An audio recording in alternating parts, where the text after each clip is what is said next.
Hello and welcome to episode 304 of Stand Up. Joining me today, comedian Christian Finnegan for Finnegan Fridays, wrapping up the week, and constitutional law professor from Georgia State University, the legal eagle, Eric Segall. I am Pete Dominic, and it's time to stand up with me right now. Stand up. Hello and happy Friday to ya. It is the 5th of March, and Joe Biden is still president because they were supposed to replace him. Trump was supposed to be re-inaugurated, according to some conspiracy theorists, but it didn't happen. And Joe Biden is still president, so that's another good day in the books, I say. Although last night at our Zoom hangout, people are saying that they're still predicting the predictions of the Mayans or somebody. I don't know. Trump is still supposed to come back at the end of March. It's crazy. Speaking of which, last night was a lot of fun. Always seem to have surprise folks joining us, and my friend Marine Kate Wyatt showed up. She's been on the show. She is a Gold Star widow who lost her husband Derek Wyatt in Afghanistan the day before she gave birth to their son Michael, over 10 years ago now. And she showed up last night, and she was powerful and amazing as always, and a bright light, and she shined her light on all of us, and it was amazing. She moved a lot of people, and wasn't expecting that. J.L. Covan stopped by. He's always great. And lots of folks joined in our conversation at our weekly hangout. And I always learn a lot and enjoy learning about people and hearing their thoughts and busting chops. And that's what we did last night. I hope that you'll join us. Sign up for a subscription right now, if you haven't already, a paid subscription to this podcast, which is daily. It's a stand-up daily, and I'm not doing the news today. No news segment here at the top because Thursday nights are late. I'm thinking about, I do a show every day. I love it.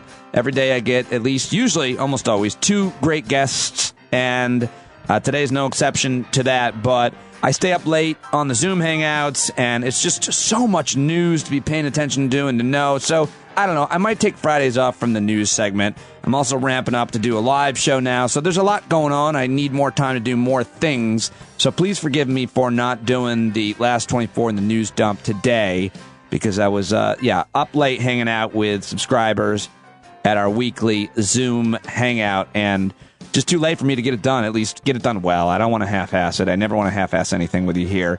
I want to earn your trust and have credibility enough for you to support the podcast. So that's it. Done talking at the opening. I hope you had a great week. Thank you very much for joining me this week. I highly recommend you go back and listen to my conversations with Steve Kiernan and Lauren Leader earlier this week. A lot happened in your life and in the world, and I'm so happy to have you on this journey we call life along with me. I've made so many new friends, and you've made so many new friends with each other, and now I'm going to get to my first guest. That's why you're here. The strength of the show is the guests, the conversations that we have, the brilliant people that we get to talk to, and today I've got coming up Professor Eric Segall. He and I talked for almost an hour 2 days ago about the latest Supreme Court arguments, and great as always. Loved my conversation with Segall coming up. But right now, it's recapping another crazy week in the world with comedian Christian Finnegan, who you can follow on Twitter at Christ Finnegan. Check him out online at all of his comedy albums and support him every way they can. We always love talking with Christian, and today is no exception. He always crystallizes things and uses words in ways that I love. That's how I like to say it. Here now, my conversation with Christian Finnegan. Christian Finnegan is here. It's Finnegan Fridays. People want me to name and brand the segment. I'm just happy to have you. Thank you. That's very kind of you. Before we got on, you were saying that you wanted to keep things at a very low energy. Yeah, we were just doing, you were just talking. We were doing a bit. In a way, like this very, I don't want to say like, public radio kind of like very low energy. The local chamber music society. Tell me about how you got vaccinated in that voice. I haven't gotten vaccinated yet. My first one is Saturday. Oh, you got the appointment for the shot. I thought you said you got it. All right, where are you going? My wife got hers last week, her first one last week, and I am scheduled for Saturday. Thanks, obesity. What do you mean by that? You were joking about that on Twitter. What are you saying? You have to have a body mass index of over 30 to be eligible in New York right now. Over 40, even more so, but over 30 and over a certain age. I mean, I'm almost 48. And I got my doctor's note. I went to the doctor and she said, "Yep, you're fat." And I got a little note. And so I'll go to Citi Field. And from what I understand, based on my wife's limited experience, is she was in line for 4 hours and 45 minutes. Mm-hmm. It was nuts. A lot of that was due to a snowstorm that happened the week before, and so everything got pushed back.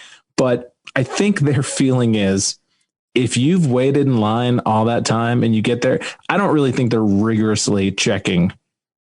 I think they kind of assume that, I'm sure there's some assholes, but I think for the most part, if you're putting in the effort to get the shot, then they're just going to give it to you. I think. I don't want to. Now people are going to bum rush the place. Is the weight gain worth the material alone? That's always for this situation. I've always found that people respond to me better when I'm fat as a comedian.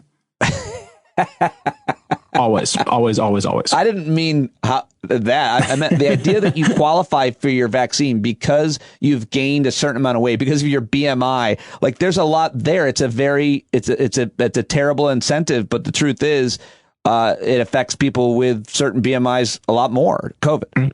Yeah, I mean that's really the reality of it. Is just that if you get COVID and you are I think the medical term is fatty. You are in more danger of being a dead fatty. So, well, I'm happy that you're getting. So you're getting one of the vaccines that require 2 shots, I imagine. I believe so. Yeah, I think it's the Pfizer one. Assuming I'm going to Citi Field the same way my wife did. So, assuming it's the same shot. So that's great news, and we're seeing the vaccinations programs. They're not perfect. You can go from state to state and find different problems in communities, and everybody has their own anecdote. This is one of these experiences that is rich for someone to be like, "Do you know how long I had to wait?" And someone else being like, "Yeah, the data says the wait is maybe you just had a bad day or whatever." But the point is, overall, pretty excited. And the news. And this week, the president said all adults could be vaccinated in America by the end of May. What is your reaction to, I think, what is good news overall about that? I love it. I mean, first of all, it was like full stop. Like there wasn't really much hedging. It says there will be enough vaccine for everybody by the end of May. Now, granted, of course, the misinterpretation to that will be it's June 1st and I'm still not vaccinated. Well, that's not what they said. They said there will be enough vaccine for everybody by the end of May. That doesn't necessarily mean that all of it will have been administered. It's a good Jesse Waters impression. Because he's going to be the guy. It's a good Jesse Waters impression because he's going to be the kind of guy that would say such a thing on TV. Look, it's June 1st and I'm not vaccinated. So clearly this has all been. So, I mean, of course it will be misinterpreted as such, but I was pretty encouraged. It's very rare that you get just a piece of full out good news. Well, I've been comparing it to this, though. Hear me out. January 5th, the Democrats win the runoff election and take control of the Senate in Georgia. January 6th, the Capitol is sacked by insurrectionists. This week, let's say it was Tuesday. Yeah, I see where you're going. Tuesday, Biden announces that everybody's going to be vaccinated by May, and we start flipping out. Serious, smart scientists saying summer could be awesome. It could be awesome. And then, like hours later, Texas and Mississippi says, we're wide open. No mask. Let's do it. And it was like these great moments followed by terrible news. We can't keep it going. It really is. I mean, it's so pathetic. And I understand the calculus they're making is that you really only get credit. Only the person who's first gets credit for being first, and so Texas wanted to come out and be like, we're the first ones to reopen. What I loved is that they said, as of next Wednesday, I believe, we'll be back open 100%. Yeah. And then Mississippi, in order to undercut them, are like, we're open as of tomorrow. So it's really like a name that tune. Like I can reopen my state in 3 notes. I can reopen my state in 2 notes. It's totally understandable and totally pathetic. And all I can hope is that the damage that it will do will not metastasize into something larger. And hopefully the momentum of vaccinations will outpace the momentum of variants. The one thing I heard this week that did not give me confidence in this is the Texas, I guess Mississippi too, but Texas certainly is a hotspot for spring breakers and South Padre Island. And so all these college kids are going to go and party like that's they the haven't. one place we can go, man. Like nobody else will let us do our spring break. Yeah. It's actual audio from South Padre in the future. That's how kids in 2021 talk, right? It sounds like man, that. come on, we gotta go to South Padre Island, man. Senior frogs. I don't know. And then they're going to go back to wherever they came from and bring the virus because they've just been rubbing their naked bodies against each other for a week. I mean, my only hope is that, my hope is that the most vulnerable are well on their way to being addressed at this point. And so while there may be a massive surge or outbreak, it hopefully will not be resulting in a ton of death. That's a but not a great point. Meaning, yes, I didn't even think of that. That's a better way to look because we're going upstate. I haven't said this yet on the podcast. Not that anybody cares breaking. We're going to go see my parents, but it's a big idea to see, anybody seeing having, more importantly, them see their grandchildren. Yeah. And because we were not worried, they're done. They're vaccinated. And so that's what you're saying. It's like you can go back. You can actually bring the virus home to some of the most vulnerable people. And they hopefully they can't get it. That's a really good point. I don't know. Yeah, I get the feeling that they'd be more likely to give it to you and your kids than, if they're vaccinated. I'm pretty sure that it's still possible for them to be carriers, but they just wouldn't get sick from it. Yeah. And if my kids get it, then they should be fine. And I think one of my daughters already had it. So I think we were almost positive Ava had it. But anyway, I want to. So that's one thing. Texas and Mississippi reopening right after we get vaccinated. You're going to be vaccinated this weekend, so we'll hear about it hopefully next week here and hear about your experience. Well, I mean, I don't expect much to happen after the first shot. I think it's after the second shot where people, need a little bit of recoup time. I want to ask you about Andrew Cuomo. This is a guy whose work well because your wife is a business owner, because you're a New Yorker. You live both in New York City and you got a little place upstate. So we're not fans of the gentleman. So I do like, as much as I've always thought deeply about this issue and interviewed experts on everything from domestic violence to sexual harassment and feminist movement and stuff, I still do try to reserve judgment as much as I can on things and wait and want an investigation and stuff. But then sometimes the person being accused is like, you're like, I can totally see that. I can totally see that he would behave that way. I and then other people, you'd be much more surprised that you didn't know. Nonetheless, it's hard to reserve judgment at this point with this many women, the pictures, the comments. What is your overall reaction now that we've had more than a week? I mean, this has been going on for a while for Andrew Cuomo, not to mention, tying it in with the nursing home scandal. What are your thoughts on the present state of Andrew Cuomo's administration and his future? Well, I don't know. I mean, I think that there's always been a part of me that just kind of assumes he's going to be able to sort of filibuster his way through this a la Trump or, like a la Ralph Northam in Virginia. It's just like, batten down the hatches and barricade yourself in the governor's mansion until shit blows over. And I still think that may be a possibility. Hope for a few celebrity deaths. Huh? Hope for a few celebrity deaths. That exactly. Hope for a good blue dress versus gold dress type controversy, or your own natural disaster in your state. That while you're in this firestorm, you handle a situation well or something. But none of that. Sorry for interrupting. Whatever. And I'm sure that that's why, he went kind of dark for a week or so and wasn't making any appearances. And it's not a coincidence that when he finally came out to address this stuff yesterday, it was like, oh yeah, and by the way, businesses can reopen at 33% and we're going to have a nice summer and look at all the great things that are happening on the COVID front, is kind of like, hey, good news, bad news. I in my mind, I separate the accusations, and some of them I don't even consider accusations because they're documented photographic evidence and stuff like that. I separate the sort of accusations of these are things that happened in private that obviously we need to wait for the facts on, and that hopefully will come out in time. I kind of trust the New York Attorney General, Tish James, to tackle that. But then you talk about the stuff that like the picture of him like holding that girl's face in his hands and telling that reporter to, eat the whole sausage or whatever. And which, to be fair, that reporter was like, that was not sexual harassment. This was two people having fun. Like, you're making a mountain out of a molehill. So there's not a consensus of opinion about what the limits of appropriate behavior are on the part of a governor.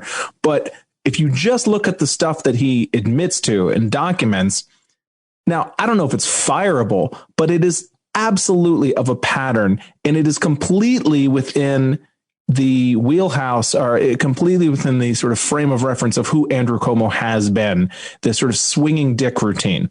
He's always trying to, like, I'm the Democrat who gets pussy. Like, that's his whole sort of vibe. That's been his whole attitude for the entirety of his governor. And I'm the guy who's going to walk in and like knock the books out of your hand and call you pussy. And, he's that guy.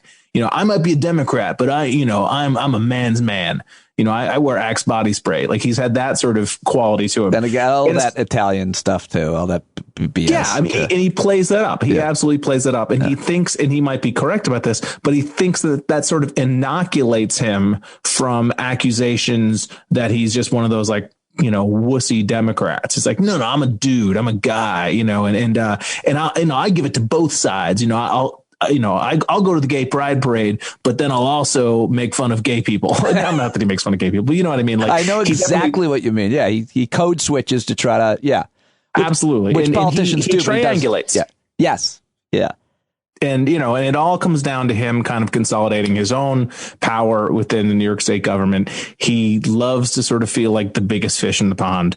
And so none of it's surprising to me. And is it a resignation worthy offense of this? Not talking about the stuff that's still in debate, in dispute, rather, the sort of behind the scenes stuff. Yeah. But the stuff that he's publicly admitted to, is that worthy of resignation? I don't know. It's certainly worthy of him not running again. And I think that will probably end up being what happens, is that he stays in office, but he announces he's not going to run for office again. That's what I think. And I think it gives CNN an amazing opportunity. Cuomo and Cuomo. Oh, God. It's so weird to think that, like, oh, wow. What's the other one's name? What's his name again? Chris. That's right. That's my name. You think I'd remember that? That's okay. We're fine with it. It's weird to think like, oh my God, Chris Cuomo is now like the more respectable one. I shared a studio with him at Sirius. I got to know him. Oh no, I've walked by him in the hallway a bunch of times. I got stories. I like him. He's always been. And we've talked about sport. That dude is way too in shape to actually take the news seriously, because there's no way that anyone could be doing enough reading to be a good network anchor and have abs like that. It's just not possible. He's got great producers.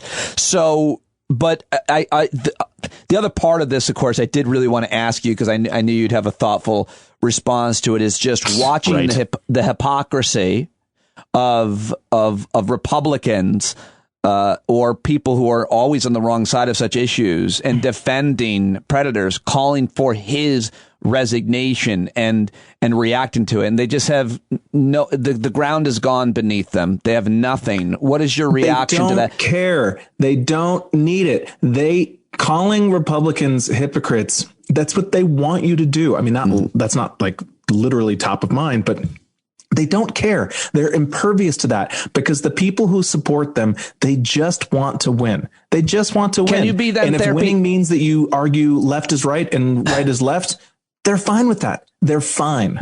I understand. And I think it's necessary to point out the absurdity of it. That's like, oh my God, you're going to go after, you're going to solemnly, Elise Stefanik, the representative from Buffalo or whatever. That's terrible. The Thousand Islands, Watertown area, upstate New York. Wherever she's from. But I just named a bunch of locations because I'm from just there. Upstatey sort of locations. Anyway, she's terrible. But I mean, yes, it's important to note that, like, yes, it is absolutely absurd that these people who have ignored Trump for the past, 4 years are now going to come, and shake their head and tisk Como, but they don't care. Whatever moral gag reflex that people have within them that prevents them from being 100% full of shit, they've conquered it. They've conquered it. So the hypocrisy doesn't matter. We're not even talking about that. They only care about issues, not the personal behavior. If the guy or a woman they're supporting, they like, if they want them to win. They only care situational about ethics. We win, you lose. We win, you lose. That's it. And whatever helps them achieve that end is the position they will take. Because the other story this week, I don't know if you saw it, but this kid who's just terrible, and I've been following him longer than most because I was supporting Morris Davis down in North Carolina. So his name is Madison Cawthorn. He's the guy who's, disabled in a wheelchair. He got injured in a car accident. And he won in that district in North Carolina, I think, at the 11th. And like, he went to college, just one semester, and like 100 people signed a letter that he was real creep on campus. Yeah. And he's been all kinds of other accusations of lying about even his accident. And that no one's talking about him, and they're not calling for him. It's okay when they do it, I guess. They do. That's what Democrats are trying to be. We try to be consistent with our values. Situational ethics is a problem. Yeah, I mean, that's always been my distinction between MSNBC and Fox, that MSNBC is a bunch of broadcasters, I'm talking about the primetime anchors, Rachel, Chris Hayes, etc., are a bunch of liberal/left type people who are trying to call it like they see it, but they are liberal. And so the news gets put through that filter. Fox is a bunch of conservative journalists who are trying to win. That's it. They're not trying to actually, judge the world according to their principles. They're trying to win, and they will adjust their principles and opinions to whatever that situation, like you said, situational ethics. And that's the case. I think that's really trickled down to the voting base as well. It's just, you are on the other team, and so therefore anything we can do, and you have ethics, and we will use them against you. If you come out against Brett Kavanaugh, then we will jump on you the minute that you display any hypocrisy, because we know that matters to you. It doesn't matter to us, it matters to you. Okay, that is an amazing way of comprehending it for me, and I really appreciate that. Last question. I know you got to go, but I do really I know this is kind of on the nose for the week, and I'm sure that you and I both want to dispense of talking about such things. This quote cancel culture subject that is gaining so much attention as if it's a policy issue that can be somehow solved by government or anybody. And we all see it so differently. But specifically this week, we heard a ton about Mr. Potato Head and then Dr. Seuss. And I wanted the Christian Finnegan take on all of that. Did you follow that? Did you hear about, the Dr. Seuss? Oh, they're canceling Dr. Seuss and Mr. Potato Head. And what's next? Like, everybody is doing that bit on their show and in their floor speech. It's so fucking corny. And it's one of those things where it's an easy thing to rail against, because there's nothing that any Democrats can do about it, even if they wanted to. What are they going to do? Shake down the estate of Dr. Seuss and say you must release these racist books? I mean, this is the origin of this is that the estate, from what I understand, the estate of Dr. Seuss has decided to remove 6 titles from circulation. Now, Dr. Seuss, the dude wrote a lot of books. I mean, we're not talking Crime and Punishment here. I mean, they're short children's books for the most part. And I mean, and he did a lot of great things. I mean, he during World War II, he had a lot of sort of anti-fascist cartoons and was on the right side of most things. But I think a guy of his era, there are some things that did not age particularly well.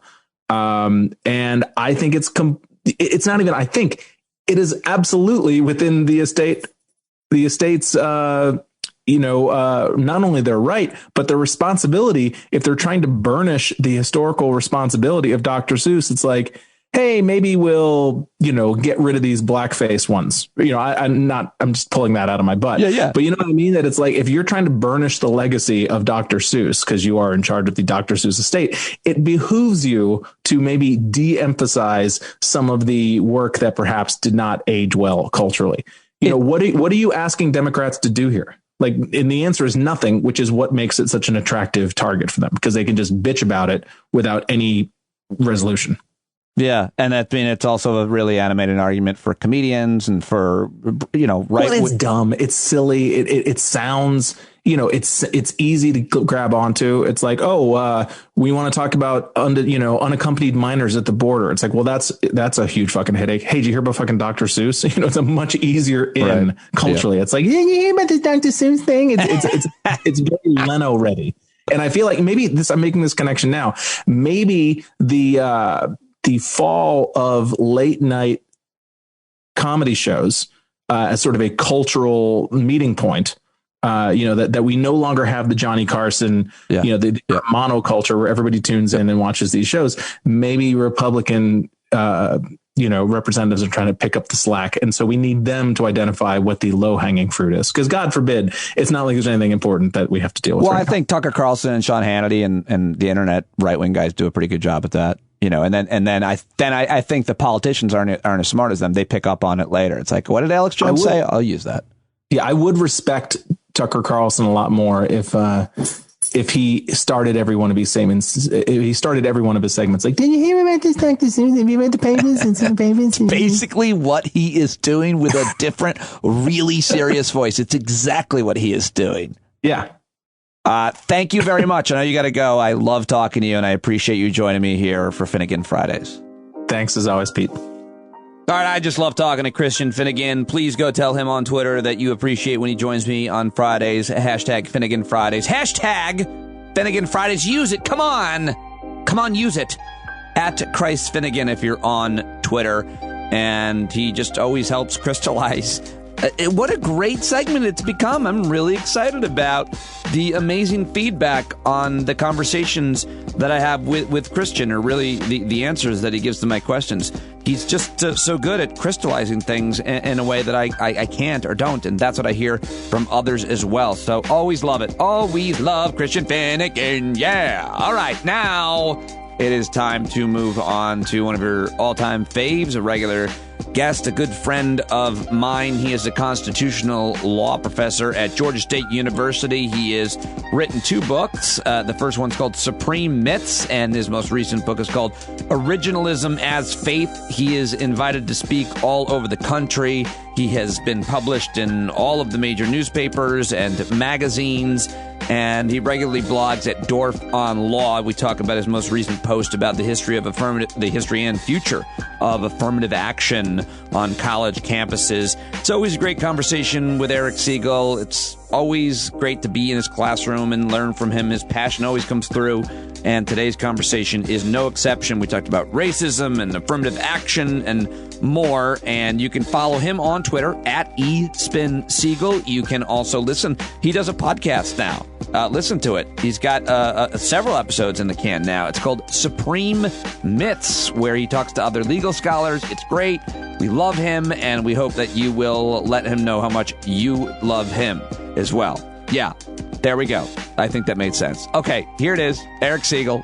The legal eagle, Eric Segall. I've got him on the phone, and today we are talking about race and the courts. Segall, thank you for joining me. Oh, my pleasure. You make that sound like a sexy topic.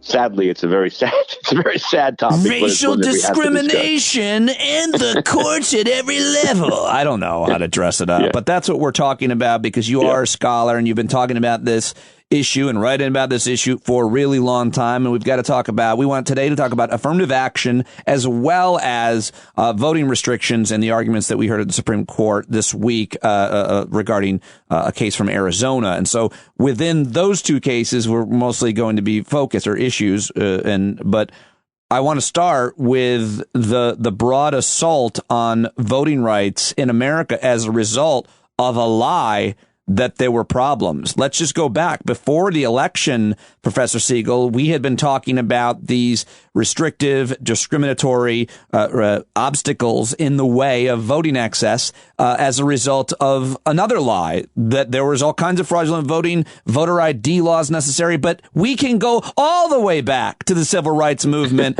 There's always been a thirst for the vote for discriminated, marginalized communities, black folks and women in this country. How far back do we have to go that we're still fighting access?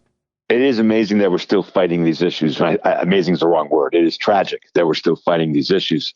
We have to go back to the 15th Amendment, which was passed, in 1868, or right after the Civil War. and says that the vote cannot be denied on the basis of race. That actually worked for a couple of years, not long. But starting as soon as the North left the South, which was basically 1875. So just a few years later, 1876, once the Northern troops retreated, then of course, Southern states did everything they could to stop blacks from voting.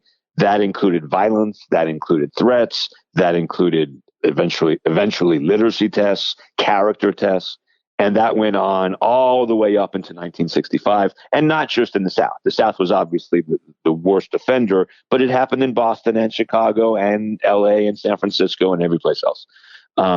And basically, blacks did not really have the right to, they had the right on paper to vote in this country, but they did not have the right in practice until 1965 and the Voting Rights Act that Lyndon Johnson and Martin Luther King, both worked together to pass. And that Voting Rights Act was incredibly important in extending the franchise to people of all colors.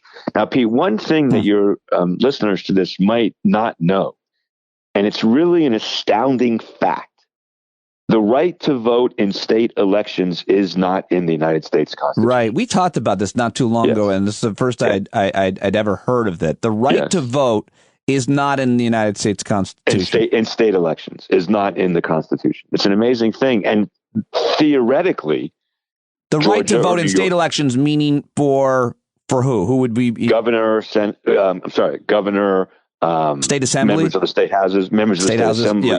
Yeah, that kind of. The right to vote for the Congress and the Senate is in the Constitution. But because the right to vote in state elections is not, that it's a very strange thing. Now, the Supreme Court has called the right to vote fundamental, and obviously you and I think it is to any functioning democracy. But it would be nice if it was in the Constitution and had a textual basis for it. In any event. But before we go, you're giving us history here, which is super important, and I can never hear it enough, and especially when talking with you. But I just was wondering, as you're talking about a baseline, what should the baseline be for any country or community or state? What do scholars and academics and I'll say progressives generally agree upon? Because it's more likely if you're a conservative-minded person, you might be supportive of taking someone's vote if they, for example, commit a felony, and we can debate that and so on. But generally speaking, I was thinking in my own head without any education, it should be you're a citizen and you're over a certain age, and we can talk about a little bit around the edges there. Same goes for voting in my county and in my state. I have to be a citizen. I have to have an address. That's it. It doesn't seem like a complicated threshold, is it? Should it be? Well, no, the issue in America is not really having the right to vote on paper. We do believe in universal suffrage in this country. Now, we can have a debate about that.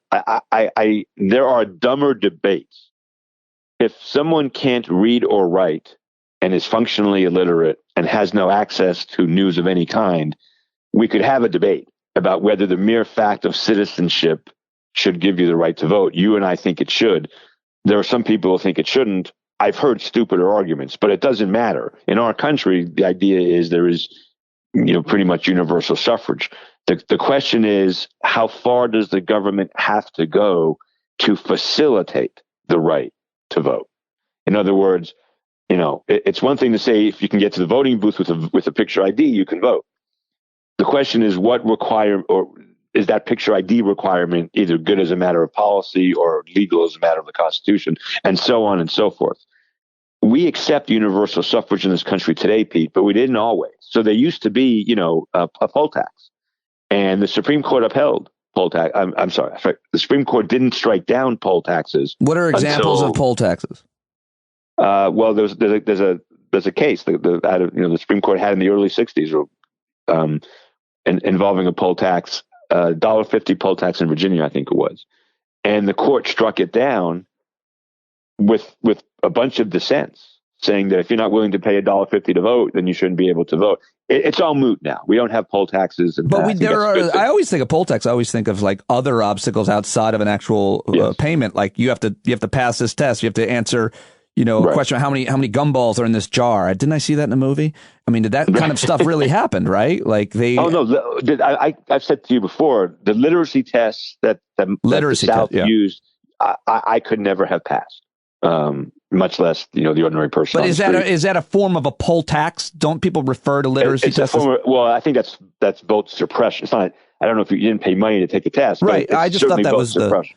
I thought people used the term that way. I think the important thing about today's world, and that this was definitely involved in the Supreme Court case that was argued on Tuesday, Arizona decides a couple things that are not, completely irrational. If you vote in the wrong district, your vote doesn't count. When you're voting for the governor of Arizona, it doesn't matter what district you're in. Everybody in Arizona has one vote for governor. The fact that you voted in the wrong district shouldn't necessarily make a difference, but they had a rule, we throw that out.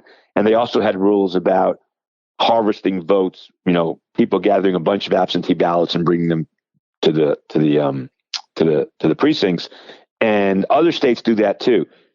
The question, but the thing is, we're in Alice, we're through the looking glass here. The reason Arizona wants to enforce those laws is not complicated. And in fact, their lawyer basically said it. Those laws help Republicans. Republicans want these laws. Because any law that makes voting harder, Pete, is going to hurt the poor more than the rich. Well, period, full stop. But like every other new law, it hurts the poor more than the rich. Yeah. Republicans generally speaking, don't want people of color to vote. Percentage-wise, of the poor, there are more people of color. But here's the hard question, and this is where people might get a little confused and where you might be surprised at what I said. So it used to be, what I started saying at the very beginning of this interview was, we know that for most of our nation's history, the desire to stop people of color, especially African Americans, from voting was a racist thing. It was racism all the way down. We don't have to discuss any further. Literacy tests, poll taxes, character tests. It was all about stopping blacks from voting for the purposes of racism. Right. That's not debatable. We can debate opinions, but not facts. Right. Those are facts. Today's Republican Party, the reason that in well over half, in all the states with red legislatures, the reason, especially my own state, Georgia, the reason they are cutting back on absentee voting, mail-in voting, voting on Sundays, all of those things, the reason they are doing that, I don't think is because they don't like black people or they don't want black people to vote because they're black. The reason they're doing that is they don't want Democrats to win. And that's effectively what the lawyer for Arizona said on Tuesday. There is a huge correlation between people of color voting, and people of color voting for Democrats. And this comes back to... I know a lot of black people who would reject what you just said. I can think of Ali Mistal and Jason Johnson. I'm not sure he would. And Pam Keith. Sure. I think they would all say that, no, they definitely don't see black people as citizens of America who should have the right to vote. That's what they say, and I think they say that because they're constantly what they did when they went after black precincts in Atlanta and Milwaukee and Detroit. They don't think black people are citizens that should have the right to vote. I think that was true in 1960. I don't think that. I'm sorry. I'm as progressive as the next guy. I love Ellie. I keep doing it all the time. I think he's maybe wrong. I'm wrong about presenting their opinion. Let me explain to you why you're wrong. Okay. And why he's wrong. My understanding is, I haven't studied the exact data, is that whereas the correlation between African Americans and the Democratic Party is like 90% or something. I mean, it's a huge correlation. Yeah. That's not true for Hispanics. In some parts of the country. And it's still heavily favored. Hispanics still heavily favor Democrats almost everywhere, but it's less. And it's less. Okay. Yeah. So, but let's assume that changes over the next 10 years, which it could. And well, for example, Miami Cubans, right. Not Hispanic, but Cubans. My understanding is they vote heavily Republican. Yeah, actually. That's true. Yeah, in South Florida. And it's all right. Really interesting as to why. There's no move by Republicans to disenfranchise Cubans. You know why? Because they vote Republican. My point here is, I'm not suggesting there isn't still, of course, deep-seated racism. I've written about that over and over again. The institutional racism that exists in our country. I wrote about that in my blog post yesterday. But You know what? Let's take my governor. Just to be clear, just to reset, your point is they're trying to minimize and create obstacles for likely Democratic Party voters, regardless of anything about their background, their class, their gender. It's Democrats, which is why they also target younger people, college students with voter ID laws. I get that. I think, but I think two things can be true. I think two things can be true. Hold on, but let's crystallize it. I think we should crystallize it. So my governor, Brian Kemp, great American, Kemp, good man. He's just an awful man. Oh, you think he's an awful man? I say that in my personal capacity, not in my capacity as a Georgia State law professor. Let's hear in your capacity as a Georgia State law professor your opinion of. So public choice theory tells us something about politicians. Forget my governor for a minute. Politicians who are eligible to run again, because my governor has a 2-term limit. Most governors have term limits. But a politician who has a chance to run again, which is every member of the House, every member of the Senate, and pretty much and many members, and meaning they don't have term limits. Right.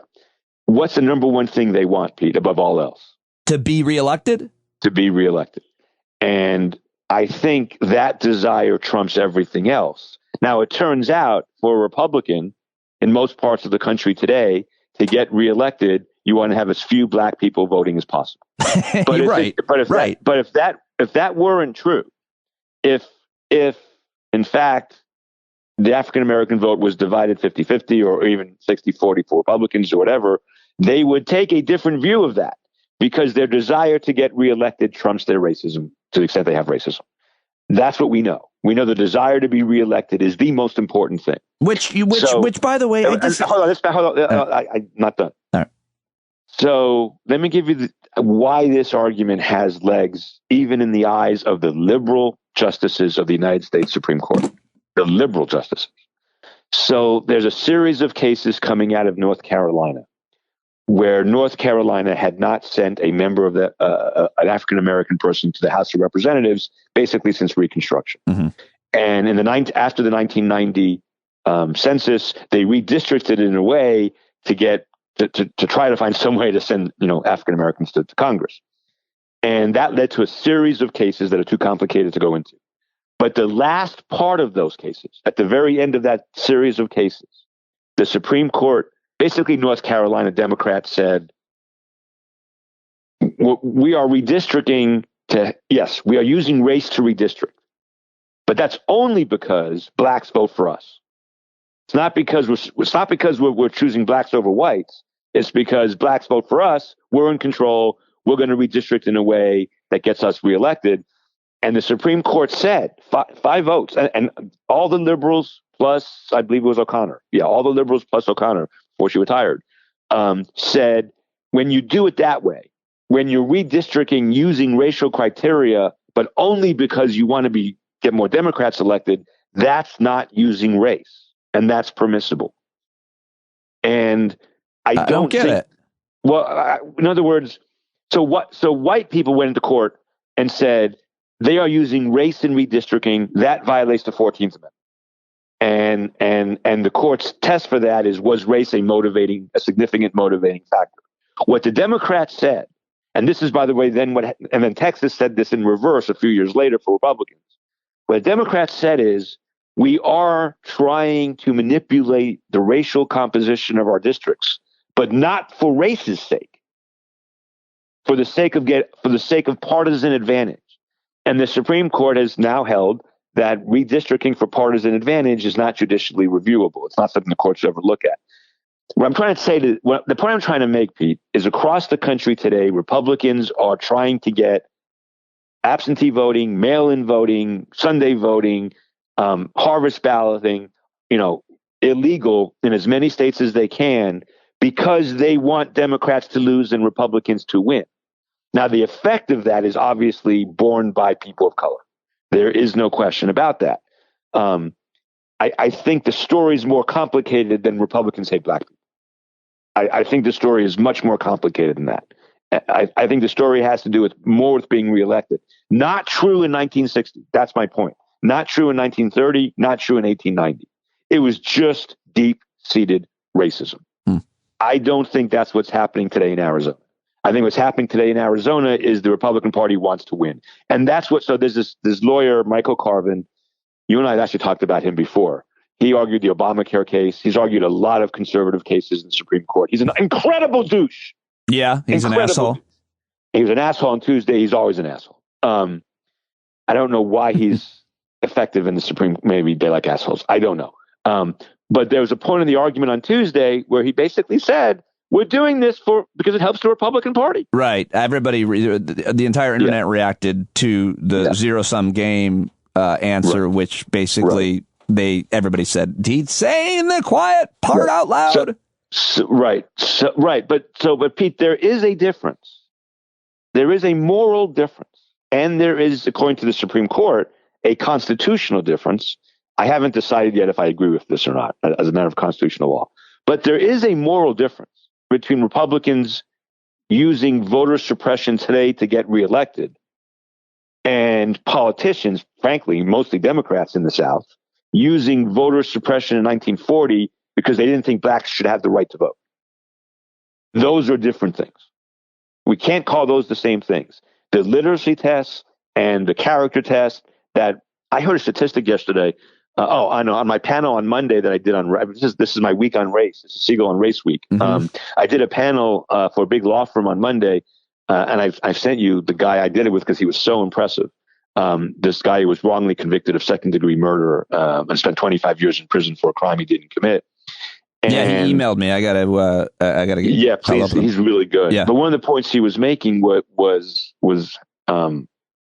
the number of black voters in Louisiana registered to vote prior to voter suppression in the 19th century was a lot. Like 170,000. Like in 1870, there were like 170,000 black people in Louisiana registered to vote. Don't hold me to these numbers; they're rough numbers.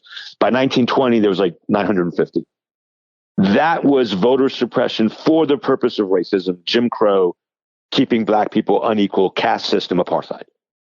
I don't think this Republican Party today, I really don't think this people, I mean, they're not in favor of apartheid. I don't think most of them want to go back to separate schools and separate polls. They just want to win re-election. I don't know about that.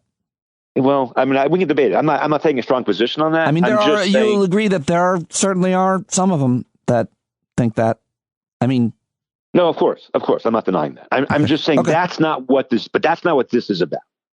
No, I think it's about power and money and control. It's about getting reelected, Pete. Well, but that's why I was interrupting you earlier. I don't have any problem with a congressperson having, or at any level, having an ambition to be reelected, because you have to get reelected to carry out the agenda that you've been elected to carry out. And I absolutely want someone like Alexandria Ocasio-Cortez to do what she needs to do to get reelected, because she's doing a great job. I think that it's when we say that, it just sounds so cynical. I want to be very clear what I'm saying. Like, if someone's doing a good job, you want them to be reelected to the board. I'm afraid I'm going to be misunderstood. Okay. I think that Republicans who want to be reelected and want to impose restrictions on the right to vote that make it harder for people of color and poor people to vote, they're doing a heinous thing, and they should be in favor of as many people voting as possible. I think they're wrong, and I think it's probably illegal under the Voting Rights Act, and maybe should be illegal under the Constitution. Well, yeah, I mean, so all of that can be true, and we can say racism. It's a deliberate indifference to racism, as opposed to we think blacks aren't the type of citizens who should be allowed to vote. That was true in 1960. I take whatever terrible politician you want, Ted Cruz, Josh Hawley, whoever you want to talk to about it, the governors of red states, put them on a lie detector and say, do you think black people should have the right to vote? They're going to say yes. Truthfully, they're going to say, of course they should have the right to vote. Not true in 1960.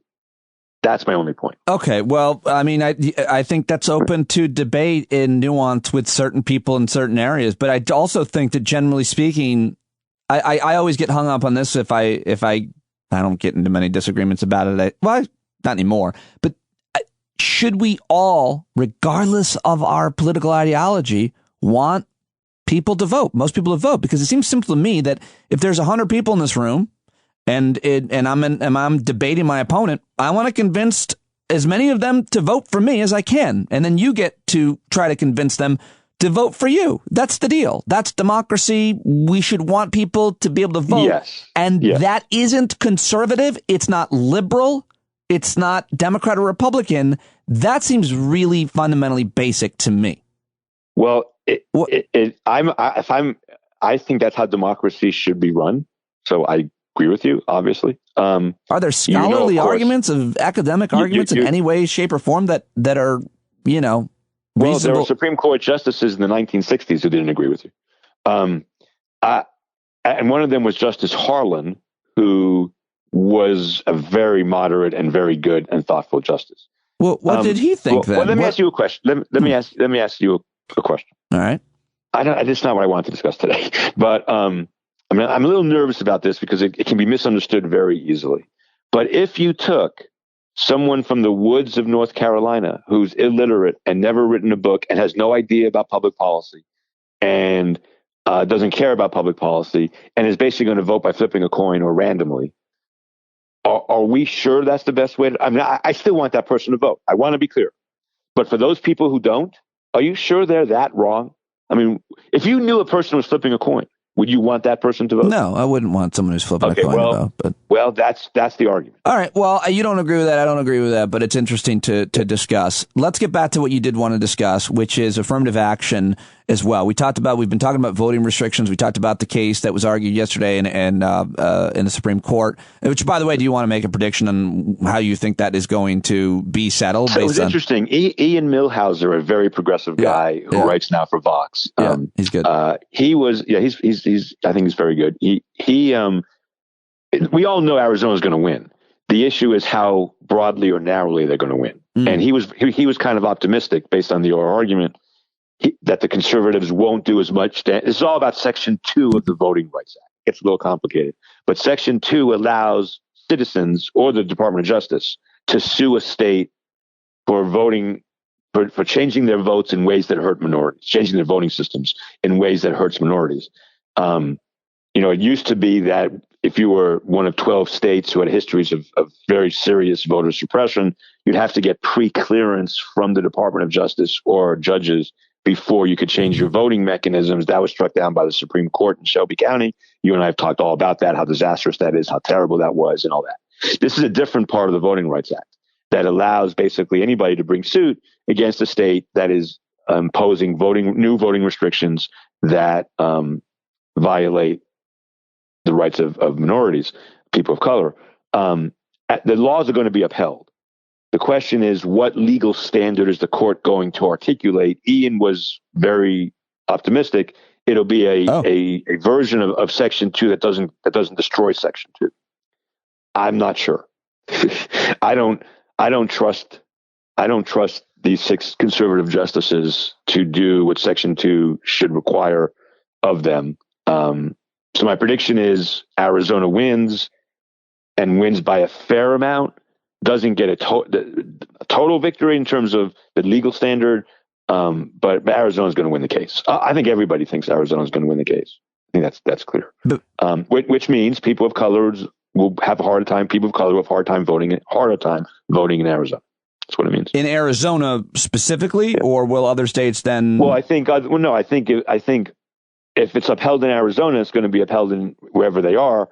Now, I have to say, Pete, the restriction, for example, on ballot harvesting, someone collecting a bunch of ballots and bringing them in, some states have that, and some of the states that have my tweet that went viral to me is 11,000 likes. No, it's big. Yeah, I was going to. Actually, it's 14,000 now. Every state has a history of voter discrimination. So, period, full stop. Kavanaugh suggested something otherwise, and he was just stupid. But there are different degrees of that. There are some blue states that have those requirements. Kavanaugh refers to states, you wrote, with no history of discrimination. There are no such states in real life. There are just states that discriminate less than others. Midwin Charles, who I like, kind of put an addendum she struck the word less and wrote differently, which I thought was interesting too. It's still true. I don't. That's fine. I'm not sure I agree with it. Voter suppression in Georgia in 1960 was much worse than voter suppression in New York in 1960. Right. Just worse. You know, not that there wasn't voter suppression in New York, especially where you live, Western New York, upstate New York. But still, it wasn't just different. It was less. So where did I interrupt you with that? Restating your tweet? Anyway, I thought Arizona was going to win. Yeah. This Supreme Court has not ruled for the Democrats in a pure voting case in a very long time. Senator Whitehouse has been going around the country with statistics about the Supreme Court siding with the Republican Party 75 times out of 75 times in cases like this. The Democrats are going to lose all these cases, Pete. It's going to be a real problem. The Arizona case is the tip of the iceberg on this. And again, but until we recognize the problem, we can't solve the problem. Right. Okay, so this. Okay, I want to go full circle here, and then we'll talk about affirmative action. Okay. What I meant when I said at the beginning and then in the middle that this is more about reelecting Republicans than racism. In 1960, we had to fight racism in very overt way. I mean, the literacy tests were just overt, in-your-face racism. Pure and simple, nothing else going on. Today, the problem is more nuanced than that. The problem is limiting the right to vote so that the Republican Party will succeed better at the polls. That's a different problem than 1960. We have to recognize that to fight it. And the Supreme Court is not going to fight it. The Supreme Court is going to cave into all of these Republican tricks. So what we need to do at the grassroots level, at the local level, is somehow get Democrats elected to state legislatures. Like, that's the key. That's what in 1960, the work had to be done in Congress and the Supreme Court. We had to convince Congress to pass the Voting Rights Act. And that's what Johnson and Martin Luther King did. And then the court approved the Voting Rights Act. It was challenged in court, Pete, and the Supreme Court upheld it. That's where the fight was. We're going to, if you're in favor of universal voting, then the fight today can't be in the Supreme Court because you're going to lose. And the fight today can't be in Congress because of the filibuster. So the place the fight has to be is at the state and local level. And that's really hard, but that's where we have to keep the eye on the ball. And that's where we have to do the fighting. And accusing people of racism at the state and local level, that's not what Stacey Abrams did, right? That's not how she got Georgia to flip blue. She didn't come out. I mean, she said things like this, but that's not how she did it. The way she did it was on the ground, registering blacks to vote, and then making sure they could get to the polls. Yep. That's how Georgia flipped. That's how they're going to try to flip Texas. That's where the money, the resources, the energy has to go. And crying racism isn't necessarily, not crying, that's the wrong way to put that.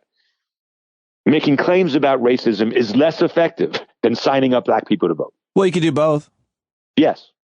But I still think, I want to hope in my heart that in America, there are still white people who are receptive to the argument you made. We oppose these voter suppression laws because we believe in universal suffrage, full stop. Everybody, poor, middle class, rich, literate, not everybody has the right to vote. That's a different argument than these mechanisms are racially based and we shouldn't support them for that reason. Now, you can make both arguments, but it's the first one that carries the most energy. The way to fight this is to get people to vote. The big point is voter suppression had to be fought at the federal level, whether Supreme Court or Congress, for a very long time. We can't do that anymore, Pete. Our institutions, we just can't. So we have to fight it, just like Stacey Abrams did. Yeah. She didn't. Yeah, I mean, that's just. Yeah, so I think it's great advice. I think it's right. And I talked to a guy this week who is the brother of a listener who's become a listener to the podcast. He's like doing that. And I thought, his name is Frank, and he worked in North Carolina, and then he went to Atlanta for the runoff, and he worked for another organization, and he got paid, by the way, paid a job to help organize, to help turn out the vote. And so highlighting the kind of work that people are doing locally and in states, I think is super important. And that's the case that you're making needs to be done. So. And I think the racism issue can be used to motivate. It can. But I think the better argument is if we don't do what Stacey did in Georgia, then more Republicans are going to be elected. And the Republicans that are going to be elected are going to be indifferent to, at best, the problems of race in this country. We need politicians who are sympathetic to and energized by the need to fight institutional racism. We need Democrats elected. How we get Democrats elected, though, is not through crying's the wrong word, I'm sorry, is not through making accurate charges of racism, but about getting people to vote. Exactly what Stacey Abrams did. I know, exactly but I do think that you can get people to vote by pointing out systemic racism and policies and the people sure. and well, the people that are supporting them. Sure. Maybe you think this is wrong, but the argument that I can continue to make is, listen, we can argue and debate all of the big issues in the world, but we have to first agree on, as you're calling it, and I'll start using this, universal suffrage and access to polls. And as long as Republicans are doing everything they can to gut the Voting Rights Act, which they've done, then that's racism. That's racist. They're targeting people based on the color of their skin, and we can't get anything done if we allow them to do that. Anything about all these other big issues. I know, Pete, and I agree with all of that. And I'm all for the most effective argument. Believe me. Yeah, well, I think the most hate effective that phrase. argument, I can't believe I used it. I think the most effective argument is they are targeting people who won't vote for them, and that seems wrong. In other words, that just seems wrong. As you said at the beginning of this podcast, at the get-go, in this country, we should believe in universal suffrage and democracy for all, and making it harder for anybody to vote, regardless of color, is wrong. I have an idea about the affirmative action thing. May I throw it out to you? Yeah. Well, why don't we tease it? Why don't we tease it and really go into it? Well, I was going to pivot by reading your thoughtful tweet about teaching for 3 hours. That's what I was going to do. What are you going to do? Go ahead. Go ahead. You wrote yesterday, I just taught almost 3 hours of affirmative action to one of the most diverse classes I've had in years. 2 comments. One, 30 years. In 30 years. What did I say? You said years. In 30 years. Number one, I love my students. Number 2, diversity makes a huge, compelling difference in how well my classes go in all areas, not just affirmative action. That's all. I love that tweet. It made me happy to see that that's the case with the makeup of your class, and that is the only reason it is, Pete. The only reason my class is diverse and ethnically diverse. You mean racially diverse? Yeah, is because in our admissions process, we take race into account as one factor among many others as to who should get admitted to a public law school in downtown Atlanta, right? I mean, if there's any law, so I work for a Georgia State University that is literally 3 blocks from the state capitol in downtown Atlanta, the mecca of the civil rights movement, and so on and so forth. We feel it important to have a diverse class across all areas of diversity, but most importantly, African-American diversity, given our location. If we were in Los Angeles, it might be more important to have Hispanic diversity. But for us, it's more, okay, we're allowed to make these choices today because of Supreme Court decisions if we do it very carefully and very narrowly, which we do. There's a case that a petition for certiorari in the Supreme Court was filed last week about Harvard that doesn't directly involve the Constitution because Harvard's a private school, but involves a federal statute called Title VI, which says any institution that gets federal money cannot discriminate on the basis of race. And the Supreme Court has, in my opinion, correctly held that what discriminating on the basis of race means under that statute is exactly the same as what it means under the 14th Amendment, such that whatever legal standard the court applies to Harvard is going to apply to Georgia State as well. And then here's my major point. It is still legal under Supreme Court doctrine for us to take race into account in our admissions decisions if we do it narrowly, carefully, and individually. It's still legal. This lawsuit wants to stop that. It wants to say admissions decisions in public and private universities that receive federal money, which is all private universities, have to have race colorblind admission systems. And this is part of a conservative agenda Yes. that has been happening for, I guess, maybe a generation now, the affirmative action. We've talked Since about at least 1978. Right. You go back in this really comprehensive blog post, which I highly recommend because you're so good. You're probably one of my favorite people to talk to in terms of getting the granular details about an issue or an argument here. You get a lot in, but you still can in a conversation, especially with Dum Dum over here interrupting you from time to time, get as much in as you can in the post that you have here. There's a lot of context, but there is, as I said, a conservative agenda that has been going on for a long time. We can talk about the other cases, but right now what we see is a new Supreme Court. And so now is the time for this organization, Students for Fair Admissions, SFAA, to continue with their mission to prohibit public and private universities from taking race into account and at all in their admission decisions. Be a disaster. If they win, it'd be a disaster. I want to know why, but the strategy that they're taking, of course, as it is with abortion with guns, is clever. It's a loophole. It's a twisty, as I call it. And this is a case different from any court, the case that the court has heard before you, right? Because the organization is alleging racial discrimination against Asians. Yes. Why does that matter? Oh, it matters so much. It makes it very complicated. So the suit claims that Harvard has an Asian quota. Just like, and we know Harvard had a Jewish quota in the 1930s. That's a fact, not an opinion. So they're claiming, now Harvard denies having an Asian quota, but they're saying, and Harvard won on that issue at both district court and court of appeals. I don't want to make too much of this, Pete. They are using the Harvard case. They're saying that, and they're right, factually. An Asian with SATs and GPAs of a certain level won't get into Harvard. Whereas if an African American had those SATs and GPAs, they would obviously automatically get it.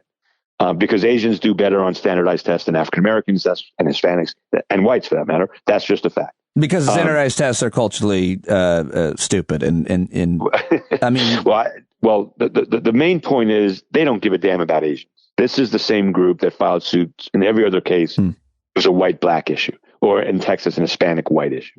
They don't care about Asians. They really don't. They want a colorblind admissions policy, thinking that'll help whites in the long run.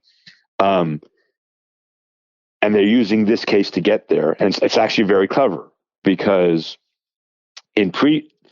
progressives like me, liberals like me, and virtually all constitutional law scholar liberals think the Supreme Court has gone very wrong in its affirmative action jurisprudence. And let me just give you Justice Stevens' quick take on this. There is a huge, and it's obviously true, like Justice Stevens is just right. There's a difference between the University of Texas in 1958 not allowing any black people at all, or any people of color, all white. University of Texas in 1957 was 100% white.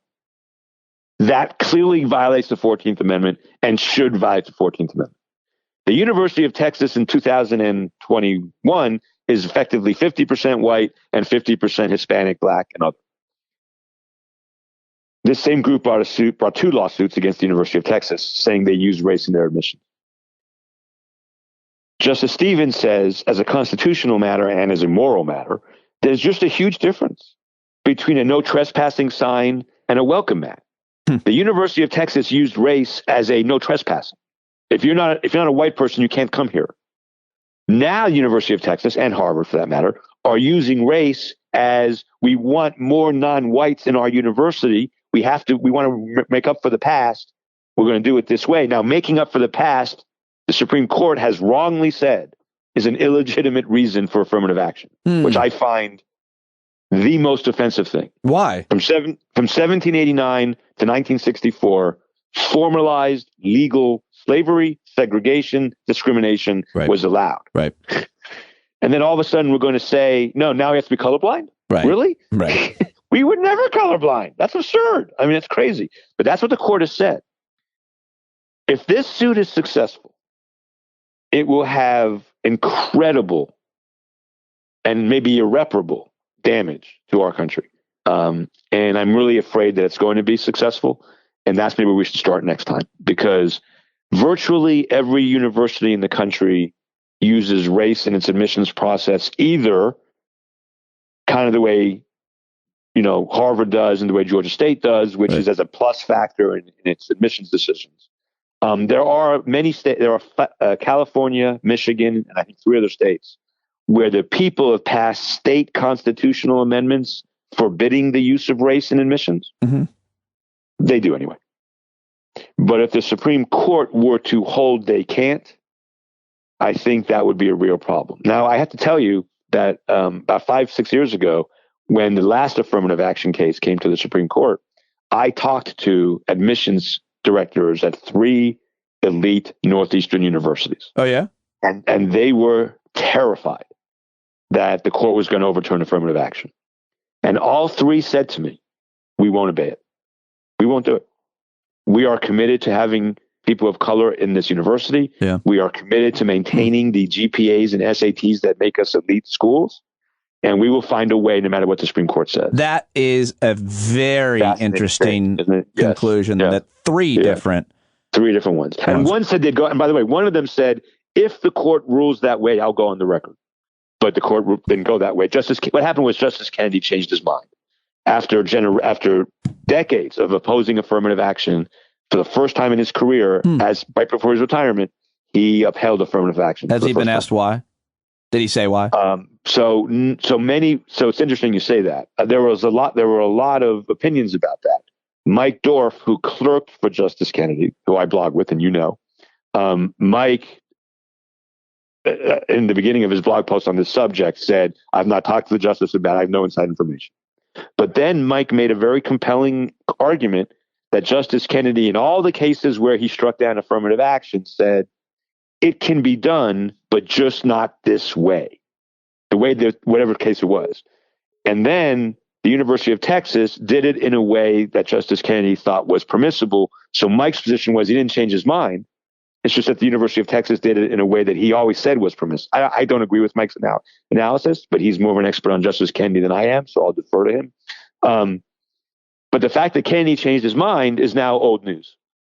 There are 6 votes on Justice Roberts. Right. His most famous line, I think, of his career, the most famous sentence he ever uttered, was his very first term as Chief Justice in a horrific case we should talk about next time, involving racial attempts to desegregate public schools in Louisville and Seattle. He said the way to stop discrimination based on race is to stop discriminating based on race.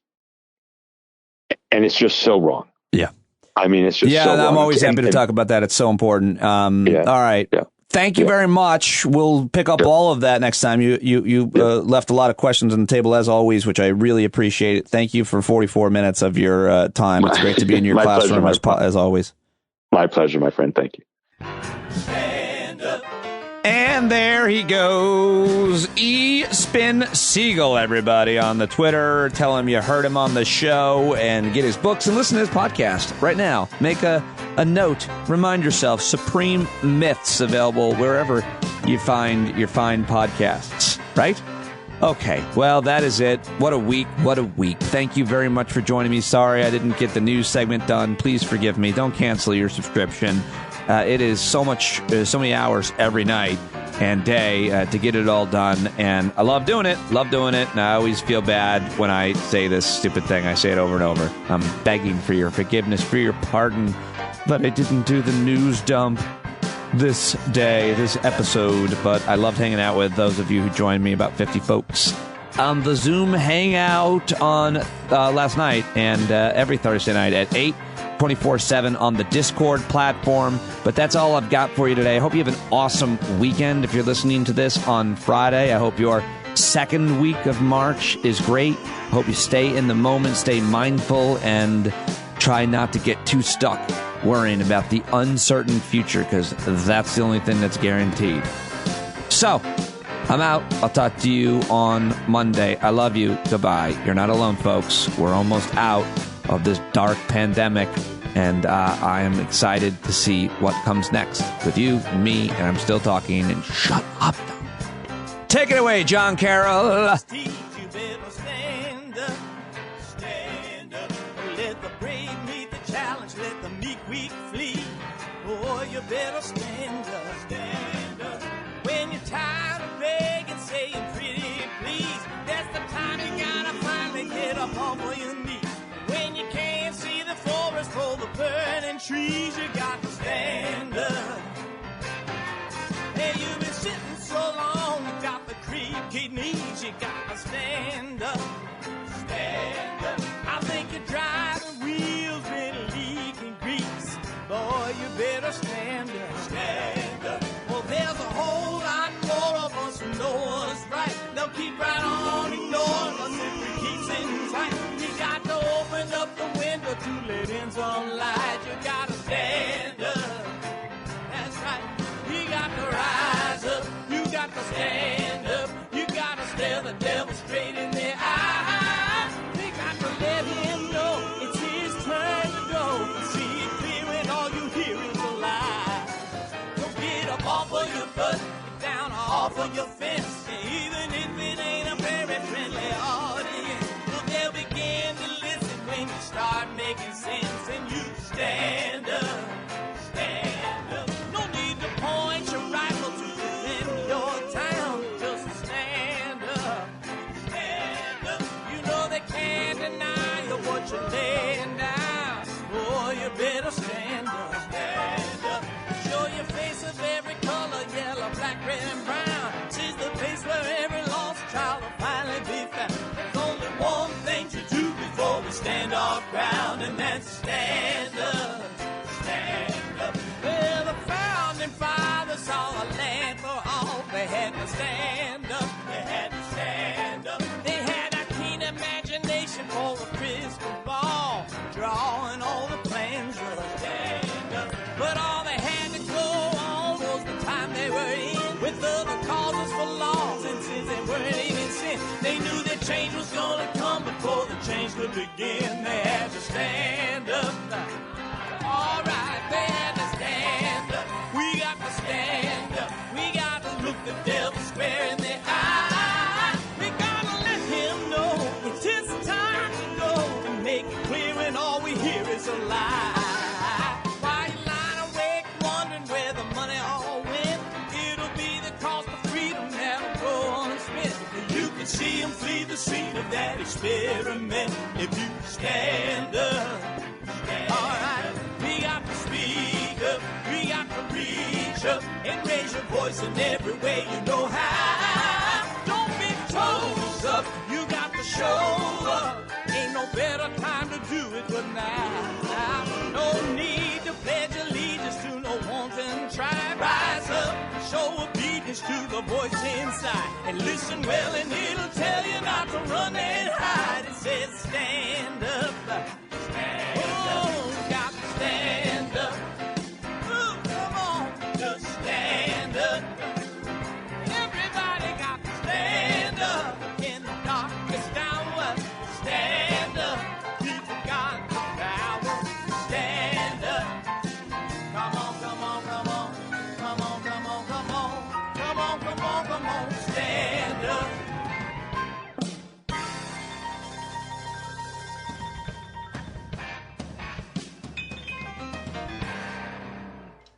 And now an old clip from my CNN years where I was on a panel just before Joe the Plumber was going to be Kira Phillips' guest on the next segment. I knew he was there. I knew he was coming up. I disparaged him basically in front of his face. And then Kira Phillips played the sound for him and let him respond. I think that sets it up. Here we go. And ultimately promoting jobs in Northern Ohio. As you know, I do this segment every hour, the Political Buzz panel, and I ask each one of our representatives within that panel a number of political questions. One, as you know, because I know you were sitting right next to Pete Dominic, who was pretty tough on you. Let's take a listen to what he had to say, and I'll let you respond. Glad to know you're giving Joe his 16th minute of fame. That should be groundbreaking stuff here. Listen, ask him some fundamental questions about government, maybe the three branches. Ask him about his favorite Supreme Court case. Ask him why he's qualified to run for Congress. If he can answer those well, or if he can't, then tell him that I got a stuffed animal stuck in my toilet and I'd like to figure out how the heck to get that out. All right. In all fairness, your favorite Supreme Court case, Joe, a.k.a. Sam. Don't have one, but as far as, you got the judicial, executive, and legislative. If he wants to hire me to come fix his toilet, you know what? I'm always about making money and, paying my bills. So if he's serious about that, hell, I'll do it. But it's going to cost him at least $1,500. And as far as my qualification, I've been American for 37 years. That's all the qualification I need. I'm honest, I'm sincere, and I want to work for the American people. That's what it comes down to. I served them in the military. I want to now serve them in this capacity in Congress because we need to get people that actually going to go to work in Washington and not just get by on the American people.